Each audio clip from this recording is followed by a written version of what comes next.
One of the best cookie recipes using coconut is for coconut macaroons. These cookies are sweet, chewy, super easy to make. Here's how you make them. I'm going to put everything in the description so you print it out and you go with it.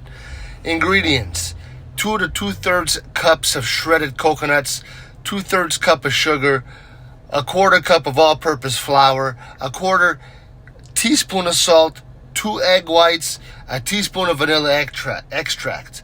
So the instructions: number 1, preheat the oven to 325 Fahrenheit, 160 Celsius. Line a baking sheet with parchment paper.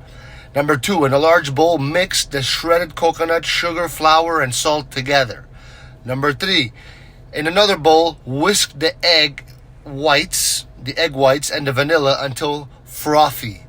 Number 4, pour the egg mixture into the coconut mixture. Stir it until everything is combined. Number 5, using a spoon, drop small mounds of the mixture onto the baking sheet. Make sure to leave space between them. Number 6, bake for about 15 to 20 minutes or until the tops are golden brown.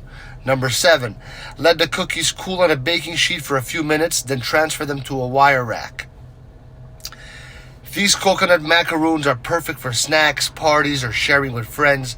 They're tasty, fun to make. Enjoy your delicious cookies. And yeah, baby!